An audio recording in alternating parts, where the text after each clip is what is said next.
여러분, 하루에 화장품을 몇 단계나 바르십니까?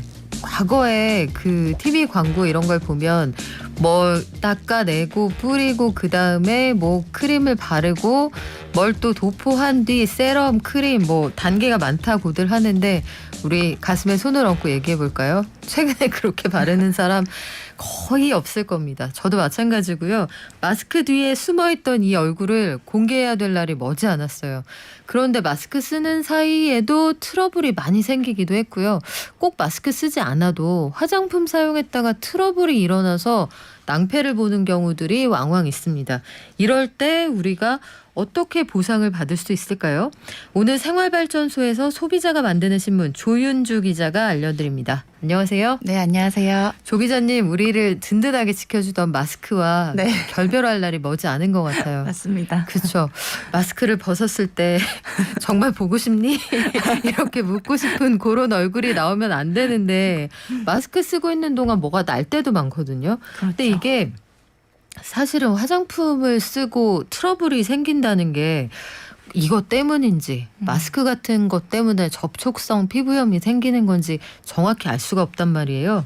화장품 때문에 생기는 부작용들 어떤 것들이 있습니까? 네, 주로 말씀하신 것처럼 피부 발진이나 가려움증 같은 증상이 가장 많이 발생하고 있고요. 부작용이 발생한 후에 피부 변색이나 흉터 같은 후유증이 남는 경우들도 있습니다. 이런 부작용은 피부 컨디션에 맞지 않는 화장품 성분 때문에 나타나기도 하고 피부에 남아있는 화장품으로 인해 모공이 막히면서 생기기도 합니다. 또 유통기한이 오래된 화장품이나 위생 상태가 나쁜 화장품을 사용할 경우 이 같은 가려움 같은 증상이 나타나기도 하는데요. 이게 화장품은 아까 말씀하신 것처럼 한 번에 한 가지 제품만 사용하는 게 아니라 다양한 제품을 하루에도 여러 번 바르는 경우가 대부분이라 부작용에 대한 원인 규명이 어렵고 보상 절차가 까다로워서 아무런 보상을 받지 못하는 일도 비일비재합니다. 자, 구체적인 사례를 한번 볼까요? 네, 성남시에 사는 한 소비자는 한 업체의 크림과 앰플 등 화장품을 수십만 원어치 구매했는데요.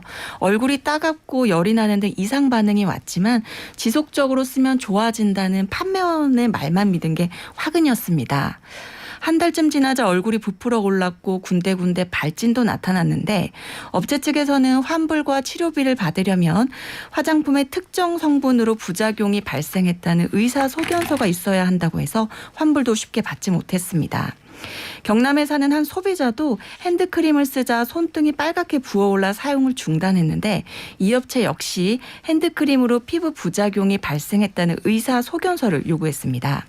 다행히 병원 진료 확인서를 제출하고 환불은 받았는데 이후에도 손에 심한 물집이 올라오고 극심한 가려움증이 생겨서 다시 피부과 진료를 받고 업체에 알렸는데 이번에는 핸드크림의 어떤 성분 때문에 알레르기가 유발됐다는 건지 소견서가 있어야 치료비를 배상이 가능하다고 해서 결국은 보상 요구를 그만둘 수밖에 없었다고 합니다. 이외에도요, 업체에서 제품 환불과 첫 진료 1회분 보상만 제한하거나 다른 상품으로 교환은 가능하지만 환불은 해주지 않겠다 하는 경우들도 있고요. 이제껏 제품이 문제된 적이 없다면서 소비자의 피부나 환경 탓으로 문제 원인을 돌리는 경우도 쉽지 않게 볼 수 있습니다. 일단 이 제품을 사용해서 피부에 트러블이 생겼는데 다른 제품으로 교환해 준다고요? 네. 그거는 소비자 입장에서는 안 하고 싶을 것 같다는 생각이 들고 화장품의 특정 성분으로 부작용이 발생했다라는 소견서는 의사들이 웬만하면 쓰기가 어려울 겁니다. 이거 굉장히 그렇죠. 부담스러운 얘기잖아요. 네. 특정 성분 때문에 그랬다? 요거까지를 알아내라는 얘기인데 그러면은 소비자 입장에서는 환불도 안 되고 보상도 제대로 안 되고 이거 너무 억울한데요? 네.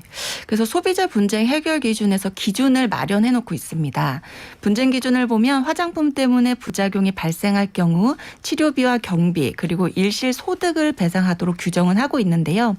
피부과 전문의가 진단하고 처방에 의한 질환 치료 목적의 경우에 치료비를 지급받을 수 있습니다.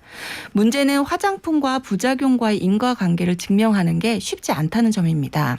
피부 트러블만 해도 발생 원인에 따라서 화장품뿐 아니라 식사나 먼지, 공기, 또 개인의 컨디션 등 여러 조건에 따라서 달라질 수 있기 때문입니다. 이게 참 난감하단 말이죠. 당신 피부가 좀 이상해요. 남들은 다 괜찮다는데 왜 당신만 그러십니까? 이런 식으로 나올 수도 있고 자, 요즘 북극에서 그 비가 녹는 거 보이시죠? 환경오염이 심한 걸 우리 회사가 어떻게 합니까? 이런 식으로 나오면은 답이 없다는 얘기인데 소비자가 이 화장품 쓰고 내 피부가 이렇게 됐다라고 입증할 수 있는 방법이 의사소견서밖에 없는 거예요? 네. 소비자 분쟁 해결 기준에서 명시하고 있는 것처럼 화장품과 부작용 발생 인과관계는 의사소견서로 입증을 해야 하는데요. 이 의사소견서에 특정 제품이나 특정 성분으로 부작용이 발생했다고 정확하게 명시가 돼야 하는데 사실 이 같은 소견서를 받는 것 자체가 어렵다 보니까 결국은 규정을 위한 규정이란 질책까지 나오고 있습니다. 실제로 피부과를 운영하는 한 의사분은 소견서에 특정 제품이나 특정 제품의 특정 성분으로 부작용이 발생했다고 명시하는 게 사실상 불가능한 일이라고 의견을 내기도 했는데요. 이 같은 요구가 결국은 소비자가 화장품 회사에서 보상을 받기 어렵게 만든다고 지적을 하기도 했습니다. 왜냐하면 화장품으로 인한 부작용의 경우에 직접 바르는 현장과 부작용 증상의 발현 장면을 직접 목격하지 않는 이상 화장품 사용을 원인이라고 단정지을 수 없다는 겁니다. 만약 어렵게 인과관계를 밝혀낸다고 해도 제대로 치료비나 경비 그리고 소득을 받기는 어렵습니다. 소비자 분쟁 해결 기준 자체가 강제성이 없어서 각 업체마다 자체 규정을 적용하고 있기 때문인데요. 부작용으로 인해 발생한 흉터를 치료하기 위한 레이저 치료 같은 경우에는 또 미용 목적이란 이유로 보상에서 제외되다 보니까 2차 분쟁으로까지 이어지는 경우가 심심치 않게 나오고 있습니다. 이게 특정 성분 때문에 그랬다라고 소견서를 써주기에는 이 소송의 위험도 있잖아요. 그렇죠. 업체를 대상으로 하는 것인데다가 화장품 회사 측도 입장을 바꿔놓고 한번 생각을 해보자고요. 전성분 표시가 뒤에 있잖아요. 네. 수십 가지를 써놓고 이 중에 뭐가 문제인지 어떻게 합니까? 그렇죠. 그 아주 오랫동안 여러 가지 화장품을 썼다가 문제가 없었던 사람이 이거 발라서 문제가 생겼다라고 하면 정황적인 증거가 되는 거잖아요. 그리고 네.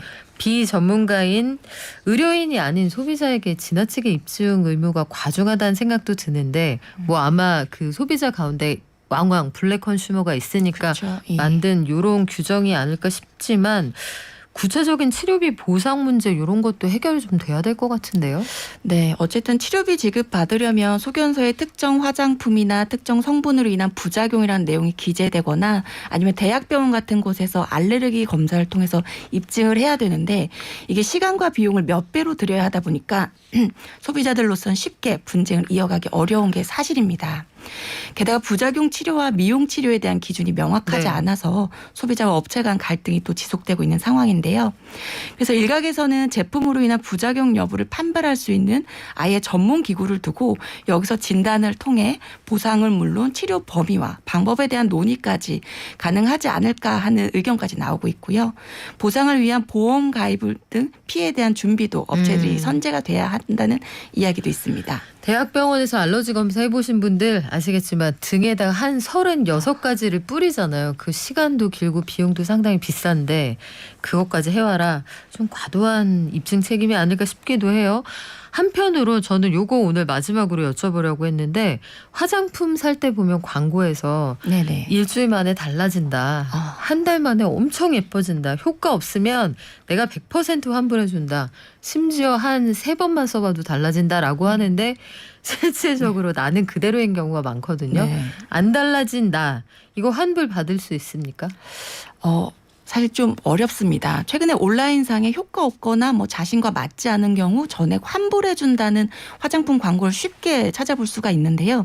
단순 변심이 아닌 부작용이 발생한 경우에도 보상은커녕 환불받기가 까다로웠다는 소비자 불만이 계속 제기가 되고 있습니다. 실제로 이 제품들을 판매하는 사이트를 살펴봤더니 맨 하단 유의사항에 깨알 같은 글씨로 전액 환불에 대한 기준이 개봉 전이라거나 구매 후 7일 이내라는 제한적으로 기재가 되어 있기 때문에 꼼꼼히 따져보고 구매하셔야겠습니다. 아니 맞지 않는 경우 환불해준다면서 뜯지 말라고요? 안 뜯었으면 나랑 맞는지 안 맞는지 어떻게 합니까? 마지막으로 우리가 화장품 같은 걸 사용할 때 특히 아마 널리 쓰는 거 말고 그 방판으로 판매되는 고가의 그 특수한 브랜드 이런 것들이 더 문제가 될 수도 있거든요. 네. 다 그런 건 절대 아닙니다만 어떤 걸 주의하면 좋을까요?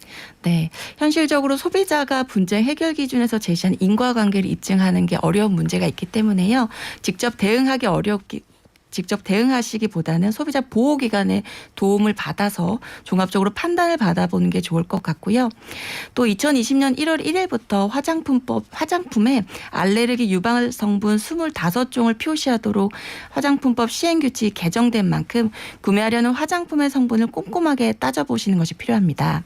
그리고 화장품을 사용할 때는 샘플 먼저 써본다거나 미리 피부 일부에 사용해서 본인 피부에 맞는지 확인해 보시고 만약 발진이나 피부에 이상 증상이 발생했을 때는 사용을 중단하셔야 합니다. 이후에도 증상이 호전되지 않으면 피부과 전문의에게 도움을 요청해서 적절한 치료를 받고 보상을 위해서는 진단서나 패치 테스트 결과 등 객관적인 입증 자료를 확보하시는 게 좋겠습니다. 그래요. 그리고 실험적으로 내가 이거 되게 비싼 화장품인데 신성분이라고 한다. 이런 것들은 처음에 그 비포 애프터를 좀 사진으로 찍어두시거나 네. 영상으로 촬영해 두시는 거 이런 것도 입증을 하는데 도움이 될 것 같습니다. 지금까지 소비자가 만드는 신문의 조윤주 기자였습니다. 고맙습니다. 네, 고맙습니다.